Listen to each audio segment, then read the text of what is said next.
Planet for Life. On this Earth Day, we look at church teaching on caring for the earth and the life it supports. Cuba visit confirmed. Pope Francis will stop at the island nation on his way to the U.S. in September. A city in mourning. Chicago Catholics pause to honor their late leader, a suffering servant. And double Jubilee. Dominicans celebrate 800 years in conjunction with the church's Jubilee Year of Mercy. Those stories and more on EWTN News Nightly for Wednesday, April 22nd, 2015.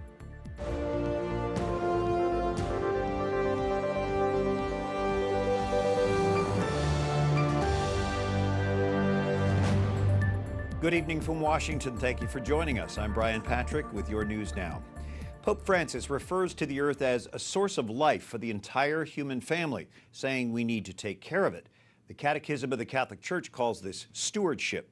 Susanne LaFrankie is at the White House tonight, bringing us the Catholic perspective on this Earth Day 2015. Susanne?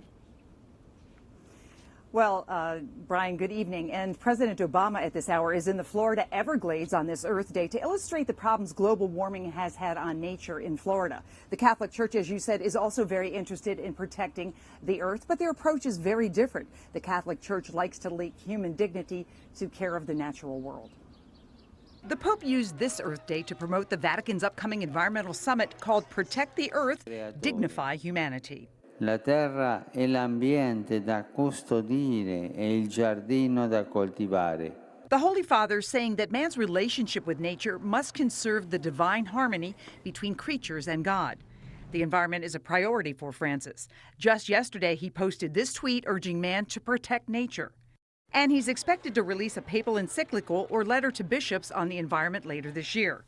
But it's part of a long tradition in the Church. I think the Church calls us first to reflect personally as well on what are we doing to help or hurt the environment that was a gift to all of us. Lucia Seclia says many environmental groups fail to recognize humans are the only creatures made in the likeness and image of God. We owe each other concern for the human person and not to advance environmental policies that degrade the dignity of the human person, that speak about the human person as the enemy of creation, that try to enforce coercive population control as the solution to environmental problems. Seclia is concerned the Pope's encyclical could be misinterpreted. So what I'm hoping is that it'll be a document not used for political soundbite, but something that really gives people the world over, whatever their perspective is, a good deal to consider, reflect on, and to study. The Church has long been passionate about protecting the environment. Way back in the 70s, it was Pope Paul VI who began talking about environmental protection, as did St. John Paul II. And, of course, Pope Benedict was known as the Green Pope after he installed solar panels at the Vatican. Brian? Susanne LaFrankie at the White House. Thank you.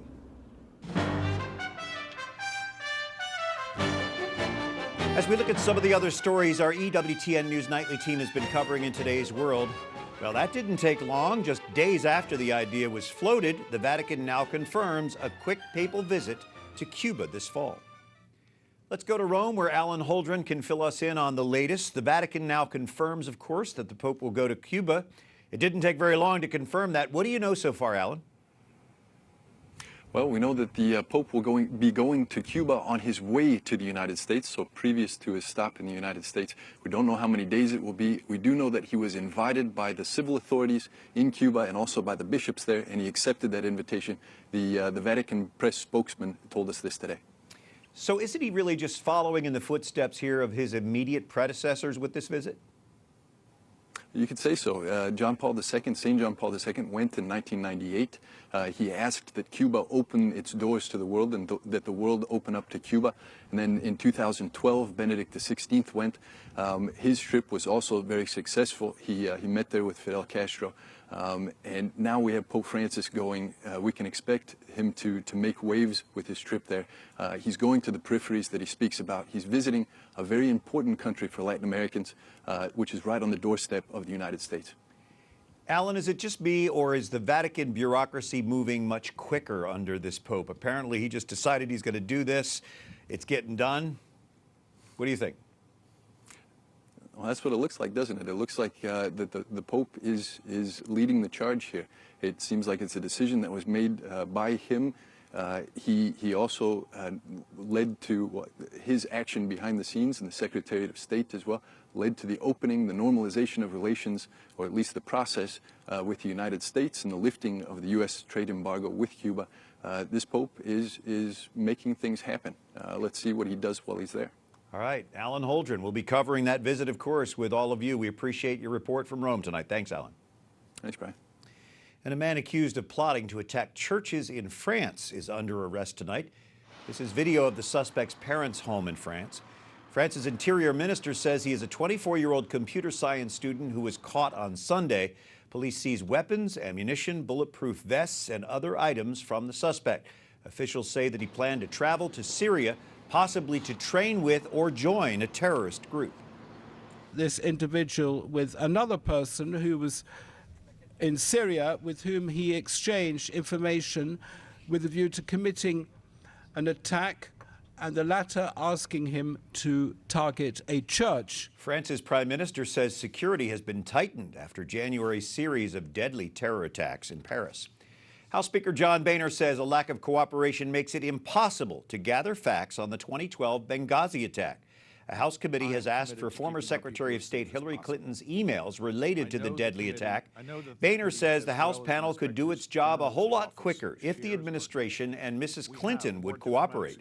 Clinton, who's now running for president, used a private email account while heading the State Department. She's refusing to give the committee her computer server. 4 Americans were killed in the embassy attack, which the State Department first misrepresented as random violence. More than 100,000 Ethiopians protest the brutal killings of dozens of Ethiopian Christians in Libya. The government-supported march turned violent as protesters clashed with police. They're upset with their nation's failure to raise the living standards of the poor. The victims, beheaded or shot by terrorists, may have been captured in Libya while trying to migrate to Europe.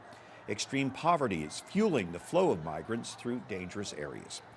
Kristen Evans is Executive Director of In Defense of Christians. And Kristen, what specific threat do Christians in the Mideast especially face from ISIS? Christians in the Middle East experience a wide range of threats from ISIS in the Middle East.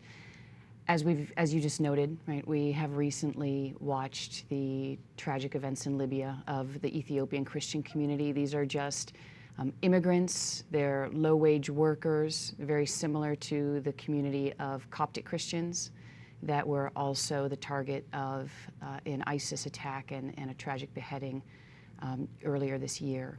So Christianity in the Middle East, particularly in Egypt and in Syria, where ISIS has taken ground and is trying to make its Islamic State, has experiences threats there. We've seen Christian communities being exiled. We've seen people taking hostages, entire towns. We've seen horrible acts of violence and beheading and a general ethnic cleansing of the area. Do you think Christianity in that region can survive, or is it doomed?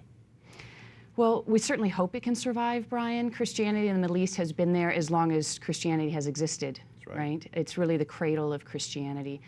Christianity in the Middle East is very diverse. So if you look at a country like Egypt, has almost 4 million Coptic Christians that live in Egypt. There's many nations in the Middle East where Christians live very peacefully and very well integrated into their communities, in Lebanon or in Jordan.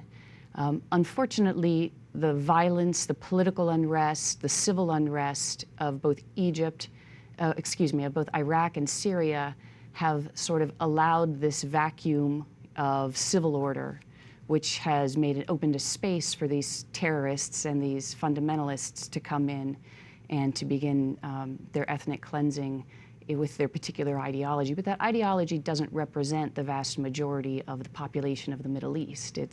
They're small extremist groups that are looking to impose their ideology on both communities and on territory. And yet we see these Christians being martyred. That's how Pope Francis refers to them, as martyrs. How can we express solidarity with persecuted Christians? You know, it's interesting, Brian. I was just at the UN last week, and in a certain way, we're all watching the situation of Christians across the globe, right?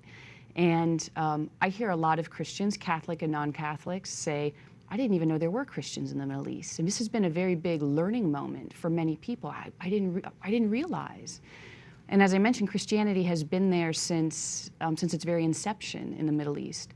So I think we're seeing more and more an awakening of the broader Christian community, definitely within the United States, within Europe. We're beginning to realize that these communities are there. We're becoming more knowledgeable about them, and we're asking questions, well, what can we do? What can we do together? What can we do politically? What can we do humanitarian aid? What can we do within our own government structures to make sure that these questions and the protection of minority rights in these countries are being addressed? And just the willingness to do is certainly a step forward. From In Defense of Christians, Kristen Evans, thanks for joining us. Thank you, Brian.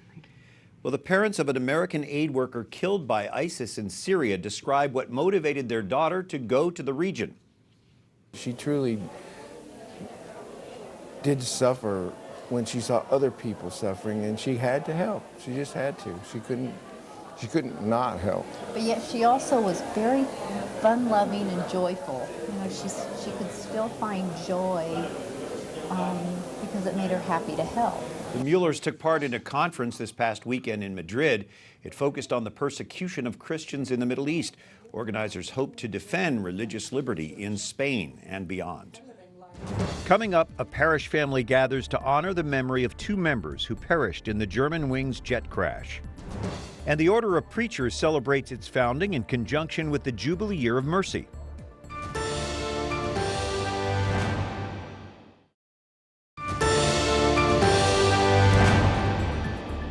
We must recover the honor of marriage and family. Pope Francis continues his teaching on the family at today's general audience. Thanks for joining us on this Wednesday evening. I'm Brian Patrick. Nearly a month has passed since 150 people perished in a plane crash in the French Alps. Tonight, we return to the Virginia parish where the 2 American victims, a mother and daughter, were active members. Wyatt Goolsby attended their faith family farewell today. Well, Brian, as you can imagine, this has been a difficult day for the friends and family of Yvonne and Emily Zelke, a mother and daughter tragically killed, as you mentioned, in that GermanWings plane crash back on March 24th.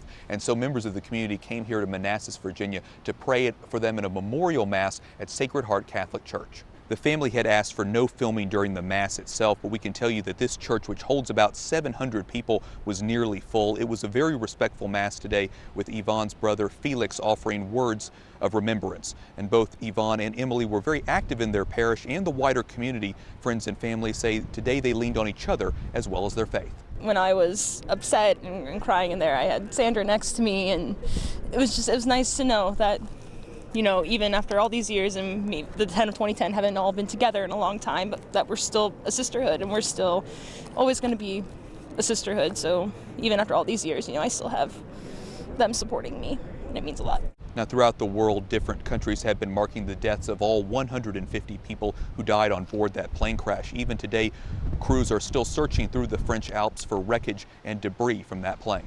In addition, Pope Francis has joined with people of faith across the world praying for the repose of all 150 people who died on board that plane. He also joins in mourning with the friends and family who are still saddened by their loss. In Virginia, Wyatt Goolsby, EWTN News Nightly. Thank you, Wyatt. The mother of a slain police officer was so distraught by his death that she couldn't get out of bed for months. That's what the jury heard today in the sentencing phase of convicted Boston Marathon bomber Dzhokhar Tsarnaev's trial. The brother and stepfather of MIT officer Sean Collier testified that the family is devastated. 3 people died and more than 260 were injured in the 2013 bombings. Collier was shot and killed as Tsarnaev and his older brother tried to flee. Tsarnaev could be sentenced to death or spend life in prison. For much of this week, mourners are lined up to bid farewell to Chicago's retired Archbishop. Jason Calvi is at Holy Name Cathedral covering the visitation for Cardinal Francis George. Brian, in his last public homily here at the cathedral, Cardinal Francis George told those gathered, "You are my legacy." And for those trickling in and streaming into the cathedral here tonight, they're the legacy he leaves after 17 years as Archbishop of Chicago. It's been a beautiful ride. Journalist Marianne Ahern covered the Cardinal for 17 years. He recently thanked her in a letter for her kindness. We weren't always that kind. I know we weren't. For him to say that to us in the end and wanting to make sure we received that letter when he knew his time was short is absolutely the most generous gesture that he could have given. Cardinal George was a member of the Oblates of Mary Immaculate, a missionary order. Father Robert Barron says he was a missionary in this city. A lot of the Pope Francis themes I hear are very much Francis George themes, a church not turned in on itself. He also had a very deep concern for the poor. Father Derek Ho and his classmates will carry the Cardinal's casket during his funeral tomorrow. As a seminarian, one who was discerning this vocation, he was a great role model for us. We just looked up to him immensely. Bishop Raymond Gettert personally witnessed Cardinal George's silent suffering with cancer. I never heard him complain, never. And yet I saw him many times in terrific suffering. Tomorrow, the Cardinal's body will be escorted through the streets by Chicago police, who recall his compassion. He's always been there when we've experienced death within our own police family. And Chicago's mayor joined religious leaders for an interfaith service today. Tonight begins an all-night vigil for the Cardinal, going till tomorrow morning. Now, tomorrow is the massive Christian burial for Cardinal Francis George. We'll be bringing it to you live right here on EWTN at noon Central Time. Brian? Thank you, Jason Calvi in Chicago. The 2016 Jubilee Year of Mercy gives Dominicans across the world a double occasion to celebrate. Next year, the Order of Preachers marks 800 years since its founding. Father Vivian Boland, Vicar General of the Dominicans, joining us from Rome. And Father Vivian, share with us the wonderful Jubilee celebration that the Dominicans are celebrating in conjunction with the Pope's Jubilee Year of Mercy. Well, we've been preparing for some years to celebrate the 800th anniversary of the order, which was confirmed by Pope Honorius III in 1216. So we've been preparing for this Jubilee for some years, and the announcement by the Pope that there would also be a holy year for the whole Church is a wonderful providential coincidence for us. I call that a God incidence. How would you connect the Dominican spirituality of the Order of Preachers with the theme of mercy? At the beginnings of the order, the two apostolates that the Dominicans undertook were preaching and hearing confessions. So the early records tell us that this was their first work, to preach the word of God with a view to reconciling people with the truth, with the church, with themselves, and so on. So there's a very strong link between the preaching of the gospel, which is our main task in the church, our simple task in the church, and the preaching of mercy or grace, which is the heart of the gospel. So what is this mercy, this divine mercy that we're celebrating throughout this Jubilee year? In the first place, we're celebrating God himself. St. Thomas, one of the best-known Dominicans, when he writes about mercy, he uses it almost as the name of God, the name of God. Certainly the name of God in relation to us. And he says that creation itself, the very creation of the world, is a work of mercy. And that everything that God does, every divine action, has its roots in mercy.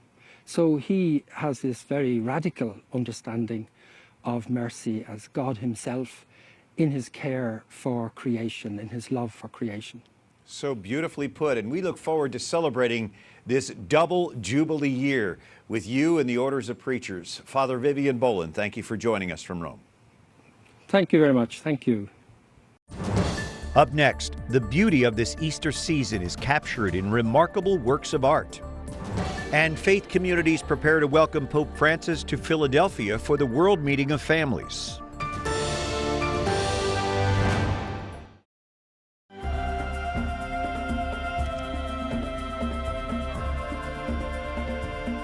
In the beginning, God entrusted the earth and its resources to the common stewardship of mankind to take care of them, master them by labor, and enjoy their fruits. From the Catechism of the Catholic Church for Earth Day 2015. Thanks for joining us this Wednesday evening, April 22nd. I'm Brian Patrick. It's good to have Dr. Jem Sullivan back with us, the author of Beauty of Faith, former docent at the National Gallery of Art. During this Easter season, we explore two beautifully colorful paintings, starting first with this particular, the Draught of the Fishes. That's right. This large-scale painting by Jacopo Bazzano from the National Gallery of Art is a visual meditation on what it means to be a disciple of the Lord. The artist captures in brilliant color and movement that scene when Jesus steps into the boat with Peter and he tells the disciples to put out into the deep, duc in altum. The disciples have been fishing all night with no success, and now it is Peter who listens to the Lord's words and puts out into the deep. And you could say, yeah, we've already done that. Exactly. And before you know it, the nets are breaking with fish. With Jesus, the disciples can do far, far more than they could do on their own. And so we see that billowing cape of Andrew in the middle of the composition, and Peter on his knees saying, "Depart from me, Lord, for I am a sinful man." And Jesus says to him, "Do not be afraid. From now on you will be fishers of men." And then they leave everything and follow the Lord. In this Easter season, I think this is something that we can imitate too. The faith of Peter to know that Jesus is with us, giving us the grace and strength to live out our vocation. I love the theme of this story. Take Jesus fishing with you. In fact, do better. Take Jesus everywhere with you, right? That's right. Let's look at Christ at the Sea of Galilee. We stay at the seaside here. That's right. We have another dramatic painting by the master Venetian artist, Jacopo Tintoretto. And here he's capturing that moment at the end of John's Gospel, chapter 21, when Jesus encounters the disciples on the shore of the lake of the Sea of Galilee. And what we see here is everything in this painting is moving. The stormy wind is moving the clouds, bending the sail of the boat, and churning the waves. Everything is in motion except for the figure of Jesus, calm and serene, standing on the shore as he reaches out to the disciples, inviting them to believe that he is truly the risen Lord. And what we see here is that Jesus is calming their fears, calming the storm of their minds and hearts, because they are afraid. They think he's a ghost. And he's inviting them to faith once again, till Peter recognizes the Lord. And what does he do? He steps out of the boat, literally stepping out in faith. And this is, again, during the Easter season, we're invited to imitate the faith of Peter, and knowing that the Lord calms the storms of our life and gives us that grace to be a disciple. My peace I leave you, he says to them on many occasions. So, Dr. Jem Sullivan, the book is called The Beauty of Faith, and we thank you for sharing that beautiful art with us tonight. Thank you so much. Well, Catholics in Philadelphia get ready to welcome Pope Francis in September. Catherine Zeltner reports on a more diverse church family in the city of brotherly love. For hundreds of Vietnamese Catholics in Philadelphia, St. Helena Church is the spiritual and social center for the growing immigrant community.